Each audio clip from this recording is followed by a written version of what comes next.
Hey there, Nate here with the Volunteer Tech Vlog on the Live Sound 101 YouTube channel. This is a media report video for Sunday, May 15th, 2016. We had two services today.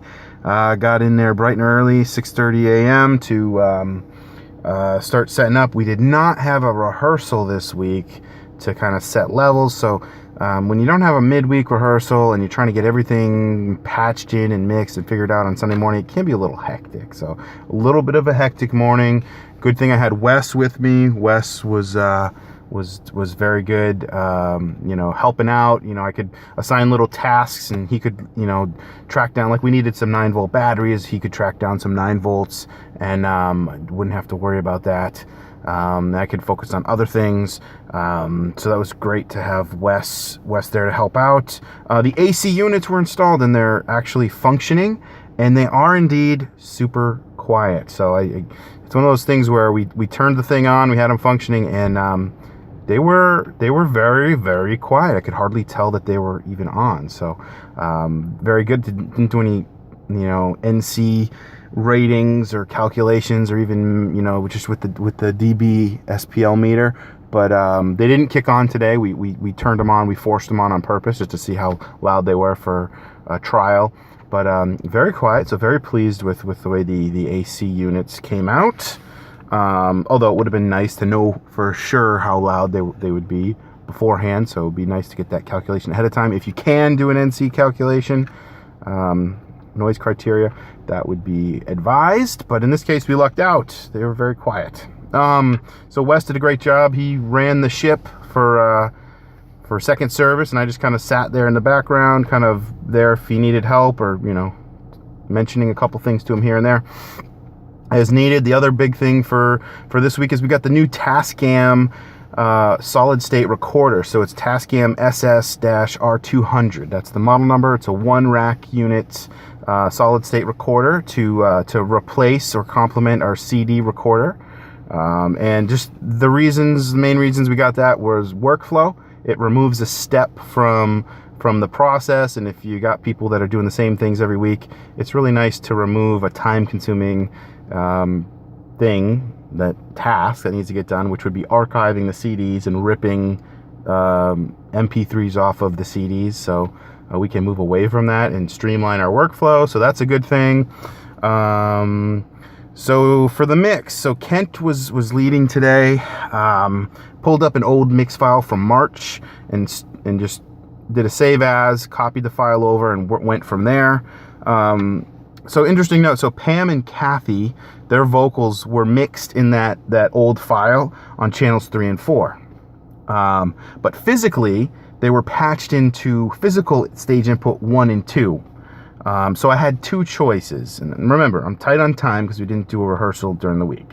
So I had two choices. I could repatch the cable from 3 and 4, from 1 and 2 to 3 and 4, so that the physical patches matched the software. Or I could just go into software and reassign the input source on the channel, so that software 3 and 4 actually looked at physical inputs 1 and 2. So there's two layers. So when you look at the channel, this is where it gets a little complex in the software, but it actually, if you understand it, can help you be more efficient and save time. It's just reassigning the source input if you're in a pinch. Now, the reason why I chose I chose the latter, to reassign the source input rather than redo the patches. And you might think, well, Nate, you got XLR 1 and 2, you just got to unplug them and patch them into 3 and 4. That's no big deal.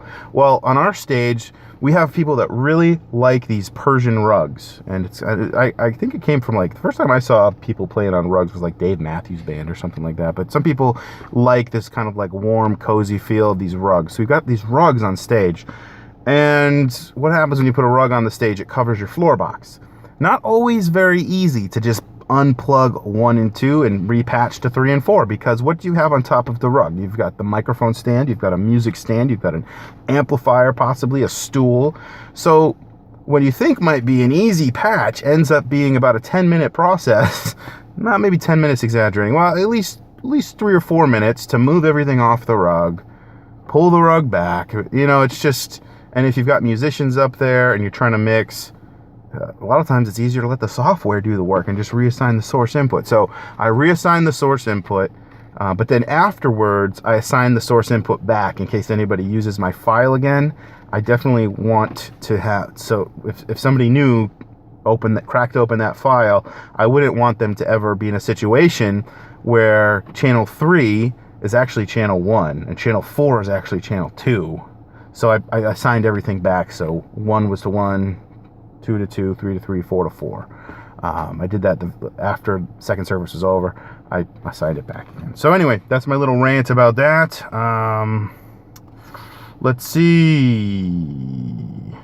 Oh, I got to look up Battle Cry First Robotics. Wesley's involved in a robotics competition this weekend. And I think that sounds pretty cool. So I'm gonna look into that. I don't know if I can go to it or anything, but it'd be cool to check something out like that one day. They make these robots and they get sponsors and they go compete, and it's over at Worcester somewhere. So very cool stuff that Wesley's involved in. And you know what? I think I'll stop the video here and I'll make another quick video, which will be a crash course introduction to the Tascam SSR200. Just off the top of my head, I learned some new things this morning about how that works, and I just want to document that, maybe for David's betterment. I know David's doing sound next week. He's going to have to figure out how that thing works, or he can use the old CD recorder. Is still functioning, so both recorders are fully operational, independent of one another, getting the same signal from a distribution mixer. So that's not a problem. It's nice to have the old technology working alongside the new technology before the old technology is removed. I think that was a smart idea. I recommended Josh to not do a one-to-one swap, but to add the second recorder, solid state recorder, alongside the CD recorder, so that if somebody comes up there and they're in a hectic situation, they're trying to get everything figured out last minute, they can still make a recording the way they've always done it. So I think we'll keep that old recorder in there for a few months until we transition away from it. Yeah, I think the levels of that recorder need to be tweaked, because it was metering a little bit low. I want it to be like around -14, -12, -10, somewhere around there is where I want the record levels to be, kind of averaging, and I just want to avoid digital clipping. So that'll be it for this report. Once again, my name is Nate with the Volunteer Tech Vlog on the Live Sound 101 YouTube channel. Thanks for watching, and I'll see you in the next video.